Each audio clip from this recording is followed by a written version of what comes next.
Good morning students. मैं Mrs Sangeeta Jain Samant, associate professor of home science, government girls college Ajmer. आज BA part 1 home science के students को paper 1 में unit 3 में सामाजिक विकास का दूसरा भाग पढ़ाने जा रही हूँ। आज हम बात करेंगे सामाजिक विकास को प्रभावित करने वाले कारक। बहुत सारे कारक हैं जो व्यक्ति के सामाजिक विकास या सामाजिकरण को प्रभावित करते हैं। तो सबसे प्रमुख उनमें है सबसे पहले स्वास्थ्य यानी हेल्थ। सामाजिक विकास को प्रभावित करने वाले कारकों में से ये सबसे महत्वपूर्ण व प्रमुख कारक है, क्योंकि जो बालक का स्वास्थ्य है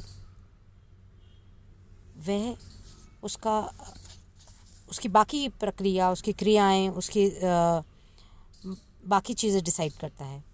कि स्वस्थ बालक होगा तो वह बहुत सारी चीज़ें जल्दी सीख लेगा, खेलने कूदने, पढ़ने, दौड़ने, भागने में भी आगे रहेगा, लोगों से इंटरेक्शन करने में भी जो है उसका मन करेगा। स्वस्थ बालक हंसमुख होता है, लोग उसे पसंद करते हैं। और ये तो हम जानते ही हैं कि स्वस्थ शरीर में स्वस्थ मस्तिष्क का वास होता है। तो ये सारी चीज़ों को देखते हुए अगर बालक स्वस्थ रहता है तो उसका सोशलाइजेशन, उसका सामाजिक विकास भी पॉजिटिव होगा। और जो अस्वस्थ बालक है वह हमेशा चिड़चिड़ा सा, गुस्सैल, रोता सा, चिल्लाता सा रहेगा, उसका इंटरेक्शन करने का मन नहीं रहेगा, उसको इन्फीरियरिटी कॉम्प्लेक्स भी होगा। तो इन सारी चीज़ों में देखा जाता है कि अच्छा स्वास्थ्य, सुस्वास्थ्य हमेशा सोशल डेवलपमेंट को प्रमोट करता है। सेकंड कारक है शारीरिक रचना व गठन। शारीरिक रचना व गठन में हम अगर अंग्रेजी में बात करें तो उसको हम कहेंगे फिजिक। व्यक्ति का अगर शारीरिक गठन व रचना नॉर्मल होती है, तो सुंदर होती है, सुगठित होती है, तो समूह के लोग उससे ज़्यादा पसंद करते हैं, उसके साथ जल्दी समायोजन स्थापित कर लेते हैं और उसके साथ खेलने आदि में उनका मन भी करता है। तो ऐसे बच्चे जो हैं ये जब दूसरे बच्चों के साथ ज़्यादा उठेंगे, बैठेंगे, खेलेंगे, कूदेंगे तो इनका सामाजिक विकास उसी हिसाब से थोड़ा प्रभावित होगा। और जो बच्चे का शारीरिक गठन, शारीरिक रचना कुछ कम रह जाती है या पूर्ण तरह से उसका विकास नहीं होता है या उसमें कोई विकलांगता होती है, तो देखा गया है कि कहीं ना कहीं उसके सामाजिक विकास की प्रक्रिया जो है उसमें इसका असर पड़ता है। बच्चे जो हैं कम, या तो वो खुद ही कम इंटरेक्ट करते हैं या फिर दूसरे बच्चे उनके साथ खेलना कूदना पसंद नहीं कर पाते हैं। तीसरा और बड़ा महत्वपूर्ण कारक है पारिवारिक वातावरण यानी फैमिली एनवायरनमेंट। फैमिली एनवायरनमेंट की अगर हम बात करें तो देखा गया है कि चूँकि सामाजिक विकास या सामाजिकरण की प्रक्रिया घर से ही शुरू होती है, तो उसका असर, फैमिली का असर जीवन पर्यंत जो है सामाजिक विकास पर रहेगा। तो पारिवारिक वातावरण के अंतर्गत भी कई ऐसे महत्वपूर्ण पॉइंट्स हैं जिनको हमें डिस्कस करना चाहिए। पहला है माता पिता का बालकों के साथ संबंध, relation between parents and children. जो हम बात करते हैं पेरेंट चाइल्ड रिलेशनशिप कैसी है, पेरेंट चाइल्ड रिलेशनशिप अगर अच्छी है, खुल के बात हो पाती है दोनों के बीच में, तो बहुत अच्छा सामाजिक विकास होगा। पर अगर मान लीजिए पेरेंट चाइल्ड रिलेशनशिप थोड़ी डोमिनेटिंग टाइप की है या थोड़ा उनका आपस में सामंजस्य सही नहीं है, तो नेगेटिव हो जाता है, सामाजिक विकास सही दिशा में नहीं जाता है। फिर माता पिता के आपस में संबंध, मतलब relation between mother and father जो है वो कैसे हैं। अगर माँ बाप लड़ते रहते हैं या आर्ग्यूमेंट्स करते रहते हैं बच्चों के सामने या बच्चों के सामने झगड़ते रहते हैं, तो क्या होगा, बच्चे उनको देखेंगे और सहम जाएंगे। तो उनका रिलेशनशिप जो है बहुत महत्वपूर्ण है पेरेंट्स का आपस में, उससे भी सामाजिक विकास में बहुत फ़र्क पड़ता है। बच्चे दूसरों के साथ खुशी खुशी तभी इंटरेक्शन में जाते हैं जब जब उनके माँ बाप भी घर में अच्छी तरह से रहते हैं। नेक्स्ट आता है जन्म क्रम एवं भाई बहन का आपस में संबंध। देखिए, पहले हम बात करते हैं भाई बहन का आपस में संबंध कि आपस में क्या रिलेशनशिप है बिटवीन सिबलिंग्स, यानी भाई बहनों में या बहन बहन या भाई भाई में आपस में क्या कैसा रिलेशन है।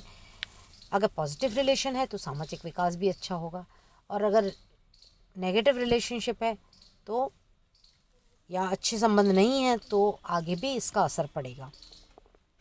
अब बात करते हैं जन्म क्रम की। क्या होता है, जो पहला बच्चा होता है यानी फर्स्ट बॉर्न जो है, वो माँ बाप उसकी तरफ बेहद ध्यान देते हैं और बहुत प्रोटेक्टिव भी होते हैं, बहुत पॉजेसिव भी होते हैं। तो ऐसे बच्चे का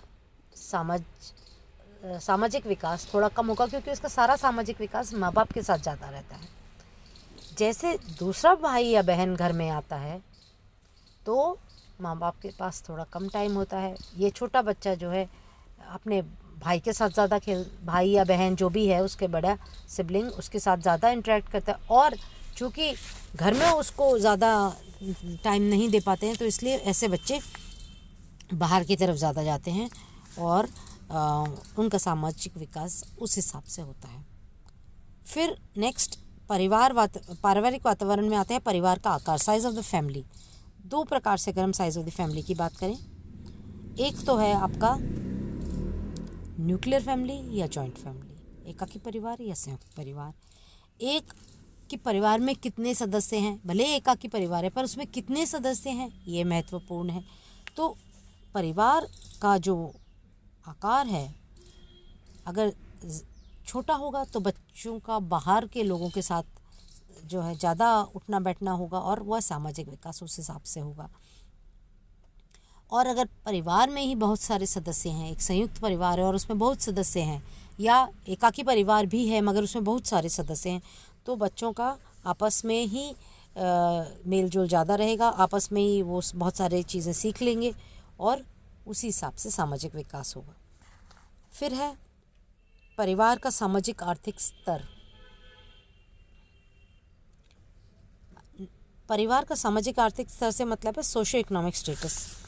अगर सोशो इकोनॉमिक स्टेटस बालक का अच्छा है, परिवार का मतलब, तो बच्चा जो है उसी हिसाब से बहुत सारा सामाजिक व्यवहार सीखता है।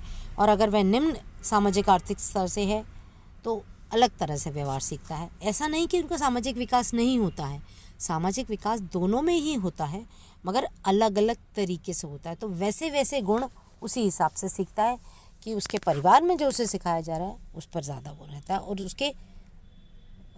उस पर कौन कौन से गुण जो हैं वो उसका विकास हो रहा है। नेक्स्ट आता है आपका, ये तो पारिवारिक वातावरण की बात करी है।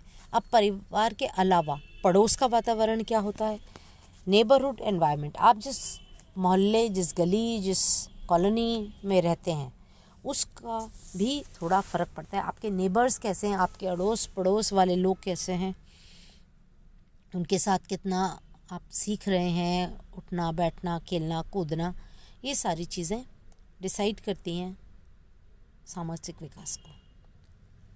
फिर एक और महत्वपूर्ण जो है विद्यालय का वातावरण, स्कूल एनवायरनमेंट में डिसाइड होता है कि बच्चे आपस में किस तरह से बोल चाल रहे हैं, किस तरह से टीचर्स उनको हैंडल कर रहे हैं, किस तरह से उनके फ्रेंड्स और उनका इंटरेक्शन हो रहा है, क्या क्वालिटीज़ उनको सिखाई जा रही हैं। तो सामाजिक व्यवहार, सामाजिक विकास, सामाजिक रोल क्या है आपका, वो क्वालिटीज़ जो हैं वो स्कूल में जो है बहुत डेवलप होती हैं।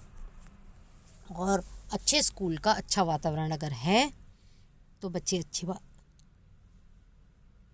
अच्छा बनेंगे और सामाजिक विकास भी अच्छा होगा। नेक्स्ट, बुद्धि, इंटेलिजेंस।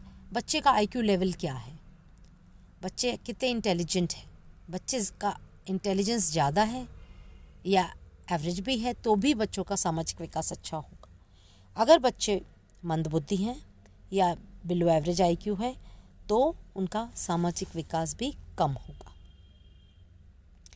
फिर खेल और मनोरंजन के साधन means of play and recreation. क्या आपके पास साधन है, क्या आप किस तरह से मनोरंजन हो रहा है, सिनेमा, थिएटर, नाटक, आपस में मेल जोल से, क्या क्या आपकी हॉबीज़ हैं, इन सब चीज़ों से डिसाइड होता है। अगर मनोरंजन के स्वस्थ साधन हैं, सही अवसर मिलते हैं, तो बच्चों का सामाजिक विकास अच्छा होगा।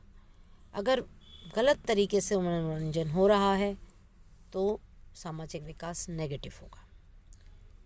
फिर आपका आता है बालकों का व्यक्तित्व। बालकों के व्यक्तित्व से मतलब पर्सनैलिटी ऑफ द चाइल्ड। बालकों का व्यक्तित्व अगर अंतर्मुखी है तो बच्चे सामाजिक तरह से इंटरेक्शन नहीं चाहता है। उसके अंदर अगर हीनता है, कुंठा है, तो वो इंटरेक्शन नहीं करेगा, तो सामाजिक विकास भी उसका नहीं हो पाएगा। अगर मान लीजिए बालकों का व्यक्तित्व जो है एक्सट्रोवर्टिश है और वो काफ़ी लोगों के साथ बातचीत करता है, इंटरेक्ट करता है, उसको अच्छा लगता है लोगों के साथ, और उससे वो सद्गुण सीखता है या सद्गुण जो है क्या कहते हैं, काफ़ी वो सद्गुण जो है उसमें डेवलप हो जाते हैं, तो सामाजिक विकास भी उसका अच्छा ही होगा। फिर है सामाजिक व्यवस्था, मतलब सोशल ऑर्डर। बालकों का व्यवहार अपने समाज, देश की संस्कृति, सभ्यता, परंपरा, मूल्यों एवं आदर्शों पर निर्भर करता है। देश की सामाजिक, आर्थिक, राजनीतिक, सांस्कृतिक आदि व्यवस्थाओं का प्रभाव बच्चे के मन पर पड़ता है। इससे जो है बच्चों का सामाजिक विकास भी अपने ही टाइप का होता है। किस तरह की सामाजिक व्यवस्था देश में व्याप्त है उस पर। नेक्स्ट आपका आता है संवर्धन अभिप्रेरक यानी एफिलिएशन मोशन। स्वीकार किए जाने की प्रबल इच्छा, डिज़ायर टू बी एक्सेप्टेड, जो है संवर्धन अभिप्रेरक कहलाती है। यह गुण जिन बालकों में अधिक होता है, मतलब जिनको ज़्यादा रहता है कि I want to be accepted, उस बालक का मित्रमंडली, साथी समूह आदि के साथ जो है काफ़ी इंटरेक्शन होता है, ज़्यादा समय बिताते हैं और सामाजिक विकास भी उसी हिसाब से उनका डेवलप होता है। फिर आता है साथी समूह, पीयर ग्रुप कैसे हैं, फ्रेंड्स, आपके स्कूल मेट्स, आपके पड़ोस में रहने वाले बच्चे, यानी पीयर ग्रुप कैसा है। अगर पीयर ग्रुप बहुत अच्छा है, इंटरेक्शन अच्छा है, अच्छी बातें उनको सिखाई गई हैं और जो है अपने माता पिता की सारी बातें वो मानते हैं, सुसंस्कृत हैं, तो सामाजिक विकास बहुत अच्छा होगा। और अगर ये सब नहीं है तो सामाजिक विकास डामाडोल होगा। और अंत में हम बात करते हैं संवेगात्मक व्यवहार, इमोशनल बिहेवियर। बच्चे का सामाजिक विकास उस पर निर्भर करता है कि उसका संवेगात्मक व्यवहार कैसा है, इमोशनल व्यवहार। जो बच्चे इमोशनली मैच्योर नहीं है या इमोशनली वीक हैं, मिनट पे रूठ जाते हैं, गुस्सा हो जाते हैं, चिढ़ाने जैसी स्थिति पर रोने लगते हैं, हटी व ज़िद्दी होते हैं, गुस्सैल होते हैं, यानी इमोशनल इम्बैलेंस्ड होते हैं, इमोशनली इम्बैलेंस्ड, वह बच्चों का सामाजिक विकास सही नहीं होता कंपेयर टू चिल्ड्रन जो इमोशनली बैलेंस्ड हैं। तो कहने का मतलब ये है कि ये कुछ फैक्टर्स हैं, ये कुछ सामाजिक विकास को प्रभावित करने वाले कारक हैं जो आपको पढ़ने चाहिए। धन्यवाद।